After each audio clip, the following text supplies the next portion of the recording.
जाता है कि अगर जीवन में सही गुरु और एक सही मित्र मिल जाए तो हम जीवन के कठिन से कठिन हालातों से बाहर निकल पाते हैं और अपने जीवन में कुछ बेहतर कर पाते हैं। दोस्तों, इसी तरीके की कहानी है विक्रम और बेताल की। राजा विक्रमादित्य अपने राज्य की भलाई के लिए पीपर पर लटके हुए उस बेताल को अपने कंधे पर उठाकर लेकर जा रहे थे। तभी बेताल ने कहा कि मैं तुम्हारे साथ तभी चलूंगा जब तक तुम अपने अंतिम स्थान तक कुछ भी नहीं बोलोगे, और अगर तुमने बीच में बोला तो मैं वापस उड़कर उस पीपल के पेड़ पर चला जाऊंगा और मैं एक कहानी सुनाऊंगा। अगर उस कहानी में तुमने अगर सही उत्तर नहीं दिया तो मैं तुम्हारे सिर के टुकड़े टुकड़े कर दूंगा। इतनी बात सुनने के बाद राजा विक्रमादित्य कुछ देर मौन रहते हैं और उसके बाद हामी भर देते हैं, क्योंकि उन्हें बेताल को अपने राज्य में लेकर जाना था। उसके बाद बेताल कहानी सुनाना शुरू करता है। गांधार नाम का राज्य था जहाँ पर कानून व्यवस्था बड़ी ही कड़ी थी। यहाँ पर हर एक काम के लिए कठोर से कठोर सजा का प्रावधान किया गया था। अगर कोई व्यक्ति किसी भी काम को करने से इनकार करता है या कानून तोड़ता है तो उसे कठोर से कठोर सजा दी जाती थी। और एक ऐसा अनोखा कानून था जिसमें कोई भी विवाहित स्त्री से संबंध नहीं रख सकता था। गुरुदत्त नाम का एक व्यापारी अपने लिए पत्नी की खोज कर रहा था। वो बहुत पैसे कमा चुका था। अब वो सोच रहा था कि मेरा एक छोटा सा परिवार हो, छोटे छोटे बच्चे हों। एक दिन गुरुदत्त ने एक मंदिर में एक सुंदर स्त्री को देखा और उसे उससे प्रेम हो गया। उसने अपने नौकर से कहा कि उस स्त्री के बारे में पता करो, वह कहाँ रहती है और क्या करती है। कुछ दिन बीतने के बाद गुरुदत्त के नौकर ने उन्हें जाकर बताया कि सुंदरी का नाम चंद्रसेना है, लेकिन उसका विवाह तय हो चुका है। उसके पति का नाम जयचंद्र है। यह सुनकर गुरुदत्त का दिल पूरी तरह से टूट गया। एक दिन गुरुदत्त को चंद्रसेना की तरफ से एक पत्र मिला। उसमें लिखा था कि वह गुरुदत्त को जानकर बहुत प्रभावित हुई है। उसने वचन दिया कि वो किसी भी हाल में कुछ दिनों बाद उससे मिलने अवश्य आएगी।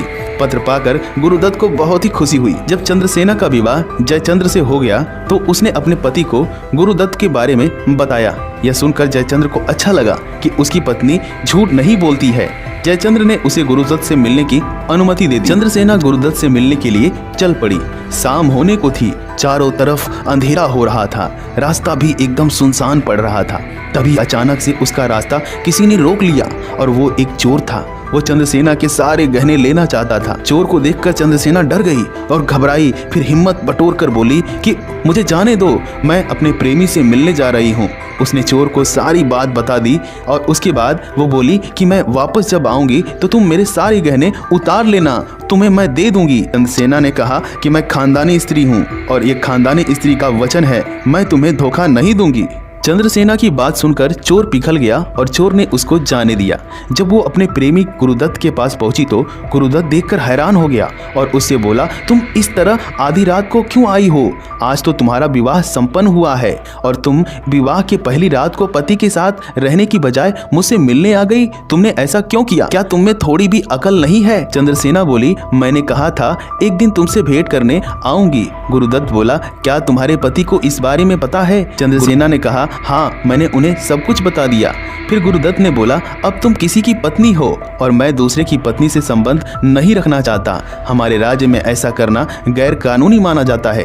गुरुदत्त ने चंद्रसेना को वहां से वापस लौट जाने की सलाह दी। उसके बाद लटका हुआ चेहरा लेकर चंद्रसेना वहां से बाहर निकली।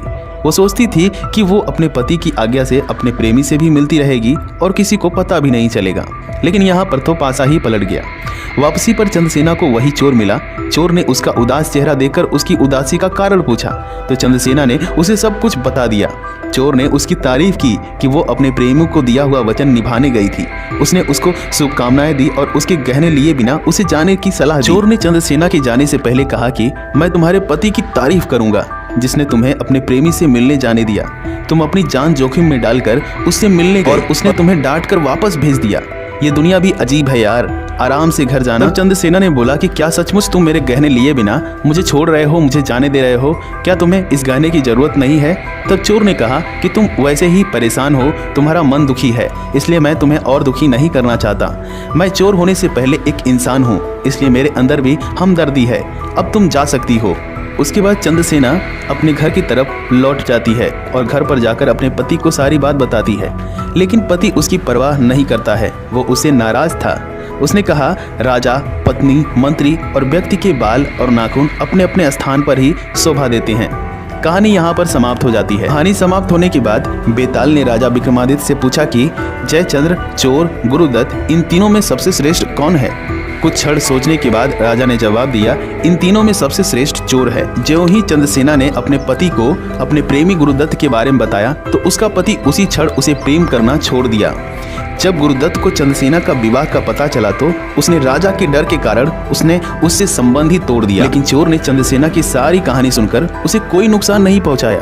अगर वो चाहता तो उसके सारे गहने ले सकता था, लेकिन उसने ऐसा नहीं किया। इसलिए चोर ही तीनों में श्रेष्ठ है।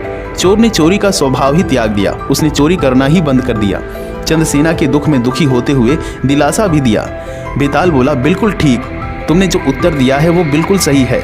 तुम एक सचमुच एक न्यायी और बुद्धिमान राजा हो, लेकिन तुम अपने अंतिम स्थान से पहले ही बोल दिए, इसलिए मुझे जाना पड़ेगा। और वह बेताल वहां से उड़ता हुआ पीपल के पेड़ पर चला जाता है। दोस्तों, इस कहानी में चोर का जो पात्र है वो सबसे श्रेष्ठ माना गया है, क्योंकि उसने समस्या को सुना, उसके समाधान के साथ साथ अपने अंदर परिवर्तन भी लाया। इसी तरह हम भी अपने जीवन में समस्याओं से घबराए बिना अपने अंदर बदलाव करके अपने आप को बेहतर बना सकते हैं।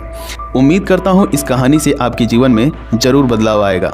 अगर ये कहानी आपको पसंद आए तो वीडियो को लाइक करिए, चैनल को सब्सक्राइब करिए। मिलते हैं अगली वीडियो में कुछ नया लेकर, तब तक के लिए जय हिंद, जय भारत।